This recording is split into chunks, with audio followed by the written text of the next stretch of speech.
Very good evening dear student. पिछले class में हमने पढ़ा था कि न्यूट्रिशन क्या होता है। हमने अलग अलग टाइप्स के न्यूट्रिशन के कौन कौन से लिविंग और नॉन लिविंग ऑर्गेनिज्म होते हैं उनके बारे में पढ़ा था। आज जो हमारी क्लास का टॉपिक है कि भाई उस समय था बैलेंस डाइट क्या होता है, बैलेंस डाइट नहीं हो अनबैलेंस डाइट में कौन कौन से रोग होते हैं। तो जो न्यूट्रिएंट्स होते हैं पोषक पदार्थ, उनमें पहला था विटामिन। क्या था? विटामिन। अब देखो विटामिन की कमी से, अब सबसे पहली चीज है विटामिन होता क्या है। तो विटामिन देखो एक कार्बनिक सब्सटेंस है। क्या है? कार्बनिक सब्सटेंस।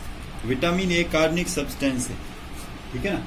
उसके बाद है इसकी जो नीड होती है या नेसेस नीड होती है जो बॉडी में, वेरी फ्यू यानी बहुत कम, लेस अमाउंट में, लेस अमाउंट यानी जो विटामिन की नीड बॉडी को लेस अमाउंट में होती है। फिर इसका नाम यानी इसको नॉमिनेशन किसने किया? सबसे पहले इसका नामकरण करने वाले कौन थे? नॉमिनेशन सबसे पहले इसका नामकरण किया था सी फंक ने। सी फंक ने 1992 में, ठीक है ना। उसके बाद इसके जो खोजकर्ता थे, इसकी खोज किसने की, इसका आविष्कार, इसकी इसके जो डिस्कवरी की थी, इसकी खोज की थी, उनका नाम था आपके हॉपकिंस। जो इसके खोजकर्ता थे उनका नाम था हॉपकिंस, ठीक है ना। ध्यान सुनना। अब देखो, अब है जो विटामिन, विटामिन एक पोषक पदार्थ है। क्या है? न्यूट्रिएंट्स है। अब विटामिन कितने टाइप के होते हैं? विटामिन 2 टाइप्स के होते हैं। विटामिन 2 टाइप्स के होते हैं। एक होते हैं फैट में सोल्यूबल, फैट में सोल्यूबल, और एक होता है फैट में डिसोल्यूबल। ध्यान से देखना, सोल्यूबल का मतलब जो वसा में घुलनशील, और जो वसा में घुलनशील नहीं है। वसा में घुलनशील कौन से? सोल्यूबल और फैट कौन कौन से होते हैं? देखो ए, डी, ई, के, और यहां हो जाएंगे बी और सी। वापस देखना, जैसे विटामिन को मैं 2 टाइप्स में डिवाइड करता हूं। पहला जैसे हो गया सोल्यूबल और दूसरा हो गया डिसोल्यूबल। ये हो गया सोल्यूबल इन फैट, ये हो गया डिसोल्यूबल इन फैट। इसके अंदर आ जाएगा vitamin A, vitamin D, vitamin E, vitamin के, और इसके अंदर आ जाएगा विटामिन बी और विटामिन सी। इसमें चैप्टर में अपने को ज्यादा इतना डीप इसमें पढ़ना नहीं है। अपने को इसमें ध्यान रखना है कौन से रोग और किसकी कमी से, विटामिन की कमी से कौन कौन से रोग होते हैं, उसके बारे में अपने इसमें जानकारी हासिल करेंगे। तो देखो सबसे पहले जैसे टॉपिक दे रखा विटामिन ए। सबसे पहला है जो विटामिन ए। तो विटामिन ए दे रखा है। विटामिन ए की कमी से होने वाला रोग कौन सा है? नाइट ब्लाइंडनेस, जिसको आप बोलते हो रतौंधी रोग, जिसके अंदर जिसका होता है अनेबल टू सी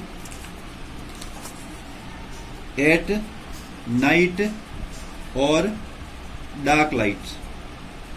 ध्यान से देखना, विटामिन ए को कहते हैं आपके रतौंधी रोग, जिसकी विटामिन ए की कमी, नाइट ब्लाइंडनेस कहते हैं, unable to see at night और डार्क लाइट। मतलब इसमें हम नाइट और डार्क लाइट में देख नहीं सकते, ज्यादा अंधेरा ज्यादा रात हो तब। अब देखो पहला विटामिन है विटामिन ए, जिसकी डेफिशिएंसी यानी कमी से कौन? नाइट ब्लाइंडनेस रोग होता है, जिसको अपन बोलते हैं रतौंधी रोग, जिसके अंदर अपने को unable to see at night और डार्क लाइट, जिसके अंदर अपन रतौंधी रोग में हम आसानी से अंधेरे में या रात के समय देख नहीं पाते। उसके बाद जो अगला रोग है, अगला है विटामिन, वो है विटामिन बी1। विटामिन बी1, ध्यान देना, बी1 का जो रासायनिक नाम है वो होता है थाइमीन। क्या नाम होता है? थाइमीन। ध्यान देना, विटामिन ए का मैंने बताया नहीं, सॉरी, इसका नाम है आपके रेटिनॉल। क्या नाम है?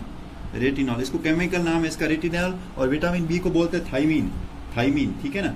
इसकी कमी से रोग होता है, उसका नाम है बेरी रोग। अब देखो बेरी रोग में क्या होगा, इसमें जैसे लिखा हुआ है कि low heart beat, weakness in muscles and nerves, यानी लो हार्ट बीट सबसे पहला हो जाएगा। जो हृदय की धड़कन है वो कम हो जाएगी, हृदय की धड़कनों में कमियां हो जाएगी। और वीकनेस इन मसल्स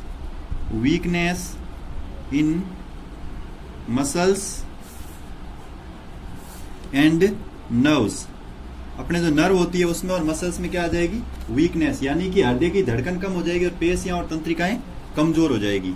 उसके बाद जो अगला विटामिन है अपना B2, जिसको बोलते हैं केमिकल, जिसका नाम होता है राइबोफ्लाविन। क्या होता है? राइबोफ्लेविन, इसका नाम होता है राइबोफ्लेविन। अब देखो इसके अंदर से इससे कौन सा रोग होता है, राइबोफ्लेविनिस। क्या रोग हो जाएगा, राइबोफ्लेविनोसिस, राइबोफ्लेविनोसिस। इस रोग का नाम है राइबोफ्लेविनोसिस। इससे क्या होगा, देखो इससे हो जाएगा आपके rupturing around mouth lining and skin of lips and memory loss. ध्यान देना, सबसे पहले माउथ लाइनिंग, यानी मुख के जो किनारे अपनी होठ की त्वचा होती है और मुंह के चारों तरफ होता है ना, वहां एक लाइनिंग हो जाएगी अलग अलग, मतलब अपनी जो मुख होता है ना, चेहरे की झिर्रियां है वो फटने लग जाएगी, और हमारा जो मेमोरी यानी स्मृति की कमी, यानी बुद्धि में कमी आनी शुरू हो जाएगी। जो अपनी याद करने की क्षमता है वो क्या हो जाएगी, कम होना शुरू हो जाएगी। 4th नंबर पे है विटामिन B3। इसको बोलते हैं नियासिन। क्या बोलते हैं, नियासिन, ठीक है ना। इसकी वजह से जो इसकी कमी से रोग होता है, डेफिशिएंसी से, उसको बोलते हैं पेलेग्रा रोग। पेलेग्रा में क्या होगा, appearances of dry scales on tongue and skin, यानी जो इसके अंदर होगा आपके कि जीभ और त्वचा पर पपड़ियां पड़ना। इसमें क्या, जीभ और त्वचा होती है ना, उस पर पपड़ियां बन जाएगी अपने। फिर अगला है 5 नंबर पे है विटामिन सी में देखना, इसको बोलते हैं एस्कॉर्बिक एसिड। क्या बोलते हैं, एस्कॉर्बिक एसिड भी कहते हैं केमिस्ट्री में। अब देखो इसकी कमी से रोग होता है स्कर्वी। ध्यान सुना, स्कर्वी रोग, ये इंपॉर्टेंट है, थोड़ा ध्यान रखना। इसमें क्या होगा, ब्लीडिंग फ्रॉम गम्स, यानी मसूड़ों से खून निकलना। इसका पहला जो लक्षण होगा, पहला फीचर्स होगा, पहला जो डिजीज का सिम्पटम होगा, क्या होगा, मसूड़ों से खून निकलना। दूसरा होगा appearance of spot on the skin, यानी अपनी जो स्किन है, अपनी जो चमड़ी है, उसके ऊपर क्या चकत्ते बन जाएंगे, ठीक है ना। फिर देखो अगला विटामिन आता है आपके विटामिन डी, जिसको अपन कहते हैं कैल्सीफेरॉल। क्या कहते हैं, कैल्सीफेरॉल। इसका जो केमिकल नाम है वो कैल्सीफेरॉल है। अब देखना, इसकी कमी से रोग होता है रिकेट्स। इस कमी से कौन सा रोग होता है, रिकेट्स। इससे क्या होगा, बोन्स ऑफ, इसके सिम्टम होंगे बोन्स ऑफ लेग बैंड्स, यानी जो अपनी टांगे हैं वो बैंड हो जाएगी, ठीक है ना। इनवर्ड बेंडिंग ऑफ नीज।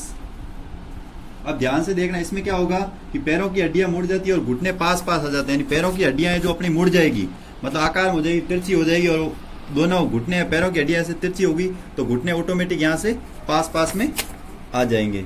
तो नेक्स्ट अपना है टॉपिक प्रोटीन, मतलब प्रोटीन के मल न्यूट्रिशन, यानी प्रोटीन की कमी से कौन कौन से रोग होंगे, या प्रोटीन की कमी से क्या क्या हो। सबसे पहले समझना है प्रोटीन होता क्या है। तो देखो प्रोटीन क्या होता है, प्रोटीन है ना, प्रोटीन एक अमीनो एसिड का बहुलक है, यानी पॉलीमर ऑफ अमीनो एसिड्स। ये है जो अमीनो अम्ल का एक बहुलक है प्रोटीन, ठीक है ना।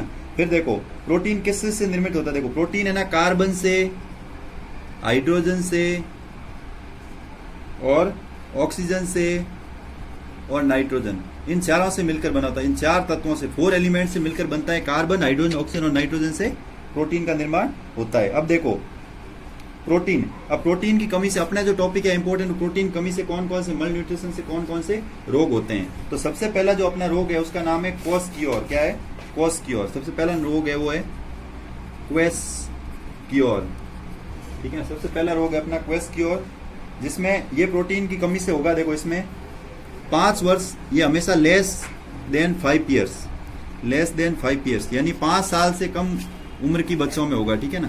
क्वोस्कियोर रोग है जो 5 साल से कम उम्र की बच्चों में होगा। अब दूसरा, इसमें क्या होगा कि पूरा का पूरा बच्चे की जो बॉडी है वो ब्लैक हो जाएगी, काली हो जाएगी, और बच्चे में आपने को ऐसा लगेगा वो कुपोषण का शिकार है, क्योंकि उसकी बॉडी है ना, पेट बढ़ जाएगा, पेट बड़ा हो जाएगा और पेट उसका फूल जाएगा। इसका अगला रोग है जो है मरेस्मस। अगला रोग है मरेस्मस। इसमें ध्यान रखना, ये होता है अनबैलेंस डाइट की वजह से, ये होता है, ये तो प्रोटीन की कमी से होगा। क्वोस्कियोर रोग क्यों होगा, क्योंकि प्रोटीन की कमी होगी तब, और ये 5 साल के नीचे के बच्चों में होता है, इसमें पेट बड़ा हो जाएगा। इसमें क्या होगा, अनबैलेंस डाइट की वजह से, और ये हमेशा रोग होता है 5 साल के ऊपर के बच्चों को, 5 ईयर्स प्लस ये तो होगा प्रोटीन की कमी से और ये हो जाएगा अनबैलेंस डाइट की वजह से। आज की सभा में बस इतना ही, धन्यवाद। आगे की सभा अगली सभा